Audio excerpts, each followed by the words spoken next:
क्या आप प्रभु यीशु की वास्तविक आराधना करना चाहते हैं, सच्ची आराधना करना चाहते हैं? तो आपको जरूर पवित्र यूकरिस्तीय आराधना में सहभागी होने की जरूरत है। ना केवल पवित्र मिसा बलिदान के समय, बल्कि उसके बाहर, जैसे कहीं कहीं शुक्रवार के दिन या अन्य जगहों पर जहां निरंतर आराधना होती है, जैसे अंग्रेजी में कहते हैं परपेचुअल एडोरेशन सेंटर्स, जहां 24 घंटा या 12 घंटे की आराधना होती रहती, वहां जाना अनिवार्य है। तो हम इस मनन चिंतन में पवित्र बाइबल से 12 कारण देखेंगे क्यों आपको और मुझे पवित्र यूकरिस्तीय आराधना में सहभागी होने की जरूरत है। अब पूरा देखिएगा ताकि आपको पता चले कि आपको क्यों पवित्र यूकरिस्तीय आराधना में सहभागी होने की जरूरत है। पहले हम पवित्र बाइबल से 12 कारण देखते हैं। सबसे महत्वपूर्ण और पहला कारण है यीशु वास्तव में उपस्थित। प्रभु यीशु की वास्तविक उपस्थिति इस दुनिया में जितना पवित्र यूकरिस्त के द्वारा है, उतना अन्य कोई भी माध्यम के द्वारा नहीं है। स्वयं यीशु क्रिस्त, ईश्वर का पुत्र, स्वयं ईश्वर, शरीर और रक्त, आत्मा और ईश्वरीयता, पूर्ण व्यक्ति यदि इस धरती पर उपस्थित है, वो पवित्र यूकरिस्त के द्वारा, पवित्र यूकरिस्त में नहीं, पवित्र यूकरिस्त के द्वारा, पवित्र यूकरिस्त के रूप। इसके बारे में हम इसके पहले भी वीडियोस बनाए हैं, उसके लिंक्स हम डिस्क्रिप्शन में दे रहे हैं, जहां हम इस सच्चाई पर मनन किए हैं कि यीशु यूकरिस्त में नहीं, बल्कि यूकरिस्त ही प्रभु है, यूकरिस्त ही यीशु है। इसको हम बाइबल में देखते हैं। संत यूहन्ना रचित सुसमाचार अध्याय 6 पद संख्या 41, चैप्टर 6 वर्स 41 लिखा है, स्वर्ग से उतरी हुई जीवंत रोटी मैं। तो यीशु हमसे कहते हैं कि स्वर्ग से उतरी जीवंत रोटी मैं, और प्रभु यीशु कहेंगे स्वर्ग से उतरी रोटी मैं, स्वर्ग से उतरी जीवन की रोटी मैं। यानी ये जो रोटी है स्वयं यीशु है। ये जैसे हम रोटी खाते हैं, चपाती या रोटी हम जो भी खाते हैं, वो नहीं है। यीशु कहते हैं स्वर्ग से उतरी रोटी, जीवंत रोटी और जीवन की रोटी मैं। और ये वास्तविक उपस्थिति, सच्ची उपस्थिति है, तात्विक उपस्थिति। The substantial presence of Jesus in the world. There is no other form except the Eucharist. Substantial यानी तात्विक रूप से, सच्चे रूप से, वास्तविक रूप से यीशु इस धरती पर उपस्थित है, तो वो पवित्र यूकरिस्त के द्वारा। तो यदि आप और मैं यीशु की आराधना करना चाहते हैं, तो हमें यूकरिस्तीय आराधना में सहभागी होने की जरूरत है। दूसरा कारण, आपके लिए अपने अनंत प्रेम के कारण यीशु दिन रात पवित्र संदूक में वास करते हैं। ये पवित्र संदूक क्या होता है? अंग्रेजी में टैबरनेकल कहते हैं, जो कैथोलिक गिरजाघरों में पाया जाता है, जहां निरंतर दिन रात लाइट या दिया जलता रहता है। यह पवित्र संदूक हम पुराने विधान में भी देख सकते हैं। इस्राएल लोग जिसको उठाकर अपनी यात्रा में अपने साथ लेके चले थे, उसके बारे में हम इसके पहले भी वीडियोस बना देंगे, हम उसका लिंक डिस्क्रिप्शन में दे रहे हैं। उसका और भी हम आने वाले दिनों में गहरे रूप से मनन और भी करेंगे।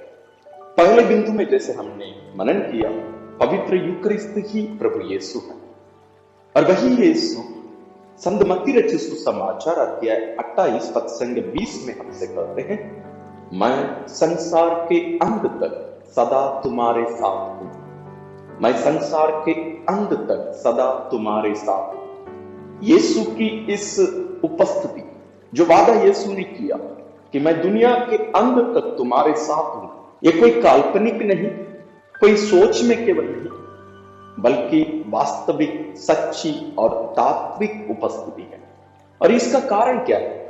इसके बारे में हम नबी यिर्मयाह का ग्रंथ अध्याय 31 पद संख्या 3 में पढ़ते हैं, मैं अनंत काल से तुमको प्यार करता आ रहा हूं, इसलिए मेरी कृपा दृष्टि निरंतर तुम पर बनी रहे। ईश्वर हमसे अनंत काल से प्यार करते आ रहे, हमसे मतलब आपसे और मुझसे।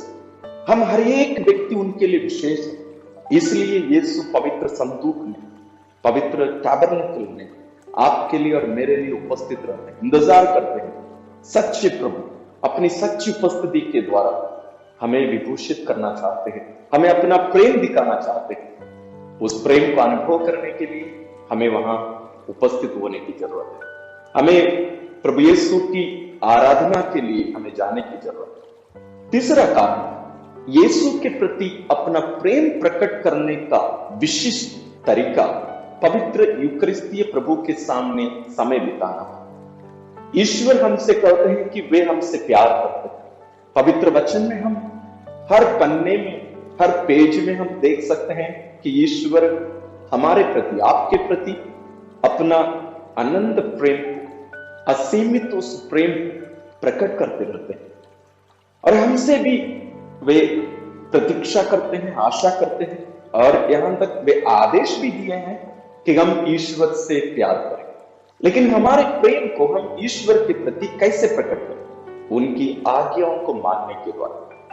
और हम कैसे अनुभव करें कि हम उनके प्रति अपना प्रेम प्रकट करें यदि हम उनके सामने उपस्थित नहीं होते? एक बच्चा, ना केवल छोटा, बड़े होने के बाद में भी, मेरे उम्र में भी, आपकी उम्र में भी, हम हमारे माता पिता के प्रति अपना प्रेम कैसे प्रकट करें? जरूर, यदि वे बुजुर्ग हैं, उनकी जरूरतों को पूरा करने के द्वारा, उनकी इच्छा पूरी करने के द्वारा, उनकी आज्ञाओं का पालन करने के द्वारा, बल्कि इन सबसे बढ़कर उनके साथ उपस्थित होकर हमें उनके प्रति अपने प्रेम को प्रकट करने की जरूरत है। आजकल हम परिवारों में देखते हैं, बच्चों को सब कुछ दिया जा रहा है, लेकिन माता पिता की अनुपस्थिति बच्चों को उनसे दूर ले जाता है। आजकल माता पिता सोचते हैं कि उन लोग मेहनत करके, कमाई करके बच्चों लोगों की इच्छा, उनकी जरूरत पूरी कर देते हैं। बच्चा जो कुछ मांगता है दे देते हैं, लेकिन बच्चे माता पिता के प्रेम को अनुभव नहीं कर पाते, क्योंकि माता पिता वहां उपस्थित नहीं हो पाते, वहां उनके लिए उपस्थित नहीं है।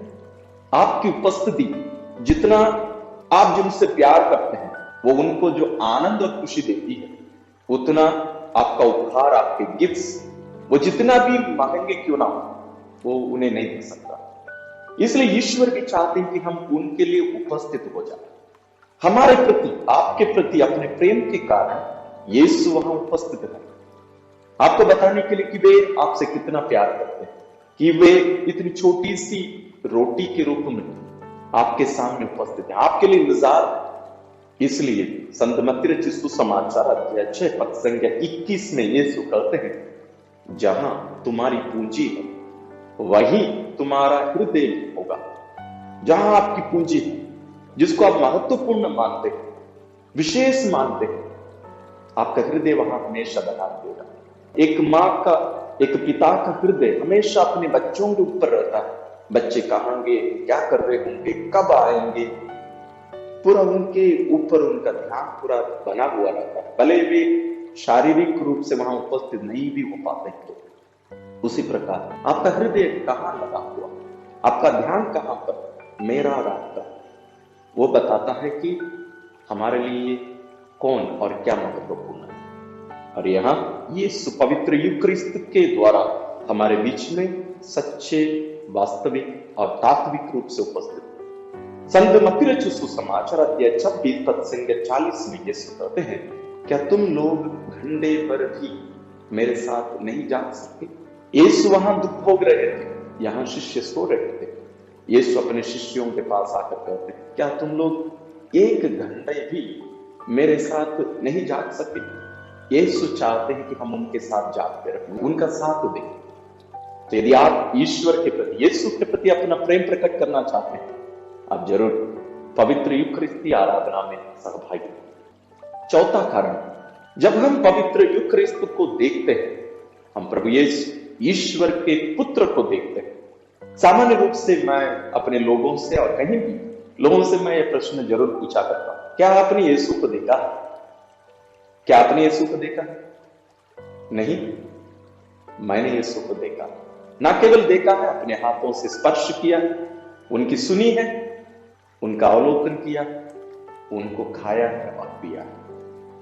संत यूहन्ना रचित सुसमाचार अध्याय 6 पद संख्या 40 में यीशु कहते हैं, मेरे पिता की इच्छा यह है कि जो पुत्र को पहचान कर उसमें विश्वास करता है उसे अनंत जीवन प्राप्त हो। मैं उसे अंतिम दिन पुनर्जीवित कर दूंगा। यीशु इस धरती पर मानव रूप में रहे, मरियम से शरीर धारण कर हमारे बीच में हमारे समान जीवित रहे, हमारे समान दिखे। लेकिन बहुत सारे लोग यीशु को नहीं पहचाने, उन्हें देखे लेकिन लोग पहचाने।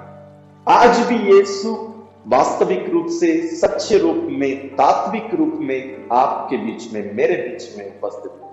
लेकिन क्या हम उनको पहचानते हैं? क्या आप और मैं यीशु को पहचानते हैं? यीशु कहते हैं, मेरे पिता की इच्छा यह है कि जो पुत्र को पहचान कर उसमें विश्वास करता है। यीशु को पहचानना, वही यीशु पूर्ण रूप से आज भी हमारे बीच में उपस्थित है, पवित्र यूकरिस्त के द्वारा। क्या आप उनको पहचानते हैं? क्या उनमें विश्वास करते हैं? यदि आप कर भी नहीं पाते, आप पवित्र यूकरिस्त के सामने, प्रभु यीशु के सामने उपस्थित हो जाइए, आपको यीशु अपना परिचय कराए। बहुत सारे लोग उस समय यीशु को नहीं पहचान पाए, क्योंकि उन लोग अपने दिमाग में अपनी इच्छा रखकर अपना जो कल्पना है या जो सोच है, अपना जो रूप है ईश्वर के लिए, उसको लेकर घूमते थे। इसलिए वे ईश्वर को, यीशु को नहीं पहचान पाए। आज भी बहुत सारे लोगों के लिए ये सत्य आज भी जारी है। वही गलती आज भी हम लोग भी कर रहे हैं, यदि हम पवित्र यूकरिस्तीय प्रभु को नहीं पहचानते तो। यह है चौथा कारण। पांचवां कारण, ये बहुत ही महत्वपूर्ण कारण, प्रत्येक क्षण या हर क्षण जो आप उनकी पवित्र यूकरिस्तीय उपस्थिति में बिताते हैं, आपके भीतर उनके दिव्य जीवन को बढ़ाए और आपके व्यक्तिगत संबंध और उनके साथ दोस्ती को गहरा करें। यानी जब कभी आप और मैं प्रभु यीशु की उपस्थिति में, पवित्र यूकरिस्तीय उपस्थिति के सामने उपस्थित होते हैं, समय बिताते हैं, हम हमारे अंदर जो ईश्वरीय जीवन है पहले से, जो हमें बपतिस्मा संस्कार और अन्य संस्कारों के द्वारा ईश्वर हमारे अंदर रखते हैं, हमें दिए, उसकी मात्रा बढ़ती है, वो जीवन गहरा होता, बढ़ता है। कब? विशेष रूप से पवित्र यूकरिस्तीय आराधना के द्वारा।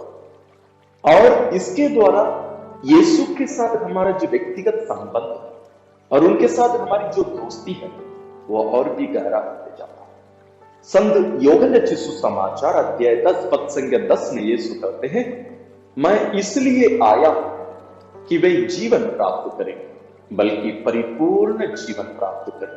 फुलनेस ऑफ लाइफ, परिपूर्ण जीवन यीशु हमें देना चाहते, लेकिन हम उसको कैसे प्राप्त करें? ये विशेष रूप से पवित्र यूकरिस्तीय बलिदान और उसके साथ साथ पवित्र यूकरिस्तीय आराधना के द्वारा।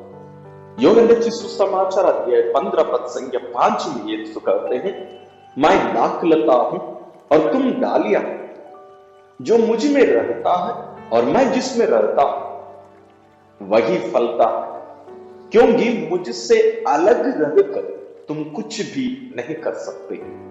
तो हमें फलदायी बनने के लिए, हमें यीशु में निवास करने के लिए, हमें उनकी आराधना करना, विशेष रूप से पवित्र यूकरिस्तीय आराधना में सहभागी होना अनिवार्य है। छठवां कारण, हर घंटे जो हम यीशु के साथ बिताते हैं, वह हमारे दिल उनकी दिव्य शांति को गहरा कर देता। यीशु हमसे कहते हैं कि मैं तुम्हें शांति छोड़ जाता हूं। यीशु की वो जो शांति जो इस दुनिया नहीं दे सकती, उस शांति को गहरे रूप से अनुभव करने के लिए हमें यीशु के साथ समय बिताना होगा, पवित्र यूकरिस्तीय प्रभु के साथ समय बिताना होगा। तब हम यीशु की आवाज सुन पाएंगे। यदि यीशु की उपस्थिति हम नहीं पहचान पाते हैं, तो हम उनकी आवाज कैसे सुन पाएंगे? जैसे प्रभु यीशु संत मत्ती रचित सुसमाचार अध्याय 11 पद संख्या 28 में कहते हैं, थके मांदे और बोझ से दबे हुए लोगों, तुम सभी मेरे पास आओ, मैं तुम्हें विश्राम दूंगा, मैं तुम्हें शांति दूंगा। और संत पेतरुस जो प्रभु यीशु की आवाज सुना करते थे, उनकी शांति का अनुभव किए, वही अपने पहला पत्र अध्याय 5 पद संख्या 7 में लिखते हैं, आप अपनी सारी चिंताएं उन पर छोड़ दें क्योंकि वह आपकी सुधि लेता है। अन्य शब्दों से कहें तो तुम क्यों चिंता करते हो, तुम क्यों चिंता करते हो, मैं तेरी चिंता करता हूं। ये यीशु का कहना है। ईश्वर आपकी चिंता करते हैं, आपको शांति देने के लिए वो इस धरती पर आए। प्रभु यीशु ही हमारी वास्तविक सच्ची शांति है, लेकिन उसको अनुभव करने के लिए हमें वास्तविक रूप से, सच्चे रूप से उनके सामने उपस्थित होना अनिवार्य है। 7वां कारण है, यीशु आपको उन सारी कृपाएं देंगे जो आपको खुश रहने के लिए चाहिए। हम इस दुनिया में खुशी चाहते हैं, लेकिन वास्तविक खुशी, वास्तविक आनंद ये दुनियाई चीजें, दुनियाई रिश्ते, संबंध हमें नहीं दे सकते। इसलिए हम संतुष्ट नहीं होते एक चीज पाने से। किसी के पास साइकिल है, वो उसको बाइक चाहिए, जिसके पास बाइक है उसके पास बेहतर बाइक चाहिए या कार चाहिए, जिनके पास कार है उन्हें बेहतर कार चाहिए, और ये चाहत कभी पूरी नहीं होगी। प्रकाशना ग्रंथ अध्याय 7 पद संख्या 17 में लिखा है, सिंहासन के सामने विद्यमान मेमना इनका चरवाहा होगा और इन्हें संजीवन जल के स्रोत के पास ले चलेगा, और ईश्वर इनकी आंखों से सब आंसू पोंछ डालेगा। ये संजीवन जल के स्रोत ये क्या होता है? यह ईश्वर की कृपादान, उसका भंडार। ईश्वर हमें उसके पास हर दिन ले जाना चाहते हैं, पवित्र यूकरिस्त के बलिदान के द्वारा, पवित्र यूकरिस्त की आराधना के द्वारा। और जब कभी हम इसमें सहभागी होते हैं, हम अनुभव करते हैं कि यीशु हमें अपने संजीवन जल के पास ले चले, उससे हमें पोषित करने के लिए। और जब हम वहां उपस्थित होते हैं, हम ईश्वर की वास्तविक आनंद का, खुशी का, जो इस दुनिया की कोई भी चीज, कोई भी संबंध, कोई भी व्यक्ति नहीं दे सकता, वो हमें केवल यीशु ही दे सकते हैं। 8वां कारण, प्रभु यीशु ने हमारे उद्धार के लिए, हमारी मुक्ति के लिए जो कुछ किया है, उसके लिए वह असीम रूप से हमारे निरंतर धन्यवाद और आराधना के योग्य है। ईश्वर न केवल हमारी सृष्टि की है, बल्कि हमारे उद्धार के लिए अपने इकलौते पुत्र को हमारे लिए दिए। और यीशु जो कुछ आपके लिए और मेरे लिए किए, वही प्रभु हमारे निरंतर, हमेशा के आराधना और धन्यवाद के योग्य है। सबको ही इसको स्वीकार करते हैं, सच्चाई को, लेकिन हम इस वास्तविकता को और इस धन्यवाद को, इस आराधना को हम कैसे करें? क्या स्वर्ग जाने के बाद? नहीं, इस धरती पर ही ईश्वरीय कृपादान है। कैसे? पवित्र यूकरिस्ती आराधना के माध्यम से। प्रकाशना ग्रंथ अध्याय 5 पद संख्या 11 और 12 में लिखा, मेरे सामने वह दृश्य चलता रहा और मैंने सिंहासन, प्राणियों और वयोवृद्धों के चारों ओर खड़े बहुत से स्वर्गदूतों की आवाज सुनी। उनकी संख्या लाखों और करोड़ों थी। वे ऊंचे स्वर से कह रहे थे, बलि चढ़ाया हुआ मेमना सामर्थ्य, वैभव, प्रज्ञा, शक्ति, सम्मान, महिमा तथा स्तुति का अधिकारी है। तो यीशु है उसके अधिकारी। तो इस धरती पर ही हम उस सिंहासन को देख सकते हैं, उस मेमने को देख सकते हैं जो बलि चढ़ाया हुआ। तो स्वयं यीशु पवित्र यूकरिस्त के द्वारा आपके सामने, मेरे सामने उपस्थित रहते हैं, हमेशा आपके लिए और मेरे लिए इंतजार करते रहते हैं कि हम उनके पास जाएंगे, धन्यवाद दें, उनकी आराधना करें। 9वां कारण है अपने देश में शांति के लिए। आज हर देश में जो परिस्थितियां उत्पन्न हो रही है, हम देख सकते हैं अशांति फैला है लोगों के बीच में, धर्मों के बीच में, परिवारों में ही हम इन सबको देख सकते हैं। यहां तक आपके अंदर और मेरे अंदर ही अशांति का एक माहौल उत्पन्न हो रहा है। हमारा हृदय, हमारा मन अशांत है। शांति के लिए भी हम कार्य करना चाहते हैं, तो हमें ईश्वर की आराधना में समय बिताने की जरूरत है। हमें ईश्वर के पास जाकर गिड़गिड़ाने की जरूरत है। दूसरा इतिहास ग्रंथ अध्याय 7 पद संख्या 14 में हम पढ़ते हैं, तब यदि मेरी अपनी प्रजा विनय पूर्वक प्रार्थना करेगी, मेरे दर्शन चाहेगी और अपना कुमार्ग छोड़ देगी, तो मैं स्वर्ग से उनकी सुनूंगा, उसके पाप क्षमा करूंगा और उसके देश का कल्याण करूंगा। वही ईश्वर हमारे बीच में उपस्थित है और वे कहते हैं, यदि मेरी प्रजा विनय पूर्वक प्रार्थना करेगी, मेरे दर्शन चाहेगी और अपना कुमार्ग छोड़ देगी, तो हम सभी को यूकरिस्तीय प्रभु के सामने उपस्थित होकर प्रार्थना करने, विनती करने की जरूरत शांति के लिए। तो हमारे देश में यदि आप शांति चाहते हैं, आप आराधना में सहभागी होइए। देश की शांति आपके परिवार की शांति है, इस दुनिया की शांति। 10वां कारण है, हर घंटे जब आप यीशु के साथ पृथ्वी पर बिताएंगे, आपकी आत्मा हमेशा के लिए स्वर्ग में अधिक सुंदर और महिमा में हो जाएगी। आप और मैं इस धरती पर जीने के लिए नहीं बनाए गए, इसलिए संत पौलुस लिखते हैं, हमारा स्वदेश स्वर्ग है, यह धरती नहीं। हम इस धरती में यात्री, मेहमान, कुछ दिन के मेहमान। हमारी जिंदगी क्षणिक है, लेकिन हम हमेशा के लिए जीने के लिए स्वर्ग जाने की जरूरत है, और वहां हमारी आत्मा ज्यादा सुंदर और महिमा होनी है, तो उसके लिए हमें यीशु के साथ समय बिताने की जरूरत है। इसलिए ईश्वर इस धरती पर ही उतर कर आते हैं, इस धरती पर ही हमारे बीच में उपस्थित है, हमें परिवर्तित करने के लिए, अपनी महिमा से हमें परिपूरित करने के लिए। संत लूकस का सुसमाचार अध्याय 18 पद संज्ञा 14 में पढ़ते हैं, मैं तुमसे कहता हूं, वह नहीं बल्कि यही पाप मुक्त होकर अपने घर गया, क्योंकि जो अपने को बड़ा मानता है वह छोटा बनाया जाएगा, परंतु जो अपने को छोटा मानता है वह बड़ा बनाया जाएगा।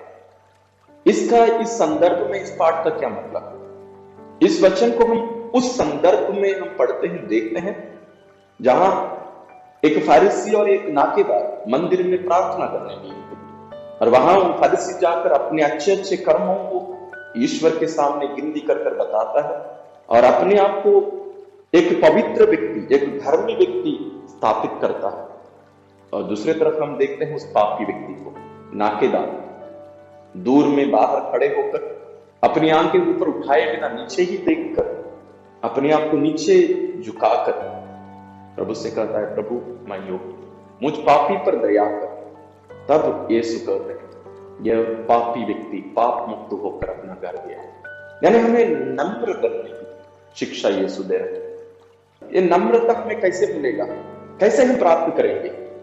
जब हम ईश्वर के सानिध्य में, ईश्वर के सामने हम उपस्थित हो जाते हैं, तब हमें पता चलता है कि हम वास्तव में कौन हैं। मैं बाइबल से और एक उदाहरण आपके सामने पेश करना चाहूंगा इस घटना के लिए। सीमोन पेतरुस एक बहुत बड़े मछुआरे, एक अच्छे व्यक्ति थे।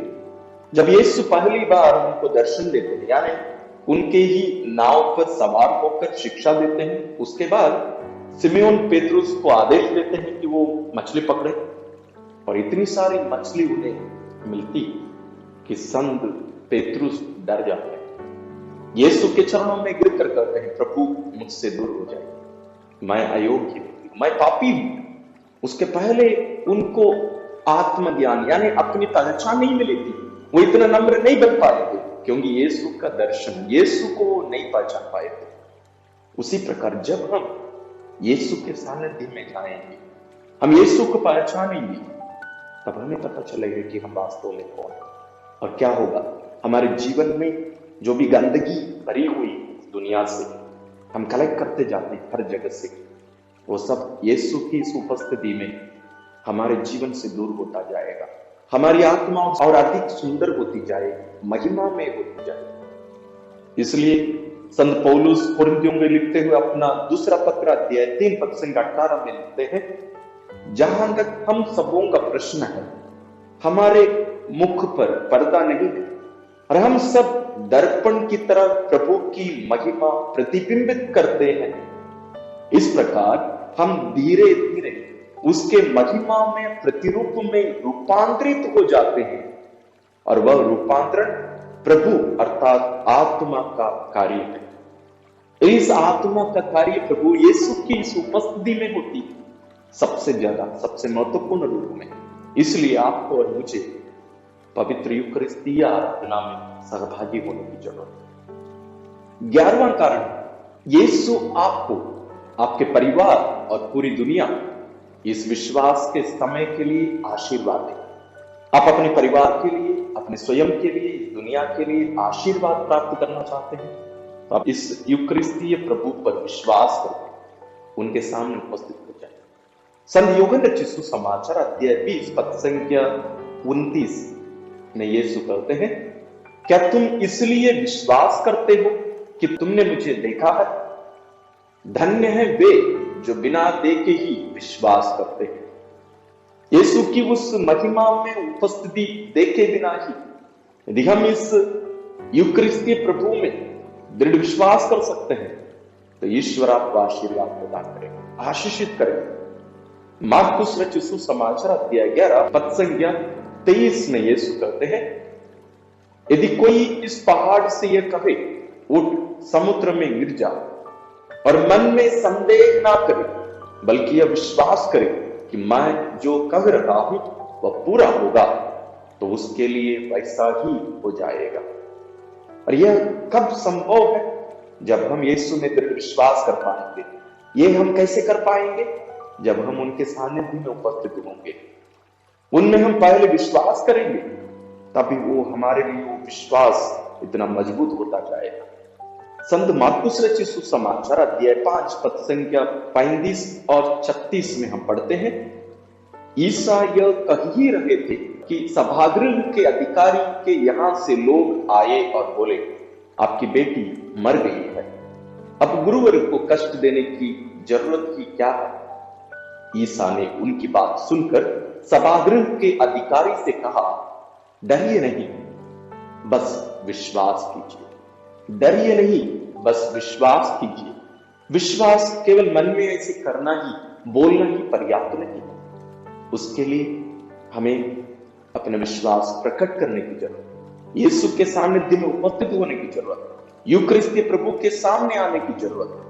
प्रकाशना ग्रंथ अध्याय 21 पद संख्या 5 में हम पढ़ते हैं, तब सिंहासन पर विराजमान व्यक्ति ने कहा, मैं सब कुछ नया बना देता हूं। वही सिंहासन इस धरती पर हम पवित्र वेदी के ऊपर देखते हैं। वहां प्रभु यीशु स्वयं ईश्वर विराजित होकर हमसे कहते हैं, मैं सब कुछ नया बना देता हूं। आपके परिवार के लिए, आपके लिए, दुनिया के लिए, आपके आस पड़ोस के लोगों के लिए जो ईश्वर नया बनाना चाहते हैं, उसके लिए हमें वहां उपस्थित होने की जरूरत है। अन्यथा हम उनकी सुने कैसे? 12वां कारण है, हर क्षण जब आप पवित्र यूकरिस्तीय प्रभु के सामने बिताते हैं, उनके पवित्र हृदय में आनंद और प्रसन्नता मिलाते हैं। जी हां, यदि आप ईश्वर को आनंद देना चाहते हैं, प्रसन्नता देना चाहते हैं, खुशी देना चाहते हैं, तो आप उनके सामने उपस्थित हो जाएंगे। आपकी उपस्थिति ईश्वर को आनंद देती है, ईश्वर को प्रसन्नता देती है, ईश्वर को खुशी देती है। यीशु का पवित्र हृदय आनंदित होता है जब आपको यीशु अपनी यूकरिस्तीय उपस्थिति के सामने देखते हैं, तो आपको देखते हैं तो वो खुशी से झूम उठते हैं। तो ये रहे 12 कारण जो हम पवित्र वचन में देख सकते हैं। असली में जैसे मैंने प्रारंभ में कहा, और भी बहुत सारे कारण हम बाइबल से निकाल सकते हैं, लेकिन ऐसे 12 कारण में हम अपने इस मनन चिंतन को सीमित करते हैं। लेकिन आप अपने आप से वादा करिए कि मैं पवित्र मिस्सा बलिदान के बाहर भी यीशु से मिलने के लिए मैं जाऊंगा। यदि आप अपने दैनिक जीवन में हर दिन पवित्र यूकरिस्तीय बलिदान में, मिस्सा बलिदान में सहभागी नहीं भी हो पा रहे हैं, आप जरूर अपने पल्ली में, अपने गिरजाघर में जाइए। यदि वहां चर्च बंद रहता है, आप वहां की चाबी मंगवाइए, चर्च खुलवाइए, प्रभु यीशु के सामने समय बिताया करें, और अपने पल्लियों में परपेचुअल एडोरेशन या कम से कम हर दिन या कम से कम हर सप्ताह शुक्रवार के दिनों में 1 घंटे की आराधना कम से कम प्रारंभ करें, क्योंकि यहां प्रभु यीशु के सानिध्य में जो समय बिताकर जो आशीष प्राप्त कर सकते हैं, उनकी उपस्थिति का अनुभव हम जो कर सकते हैं, दुनिया में अन्य कोई भी जगह पर, कोई भी प्रार्थना में हमें नहीं मिल सकता। तो मैं आशा करता हूं कि आप इन बातों को विश्वास के साथ लेंगे, दृढ़ता के साथ लेंगे और यीशु के साथ समय बिता अपने जीवन में, अपने परिवार में, अपने आस पड़ोस में, अपने देश में और इस दुनिया में शांति, ईश्वरीय अनुग्रह, ईश्वरीय प्रेम को लाने में आप ईश्वर का साथ दें। पवित्र यूकरिस्तीय प्रभु आप सबों को आशीर्वाद प्रदान करें।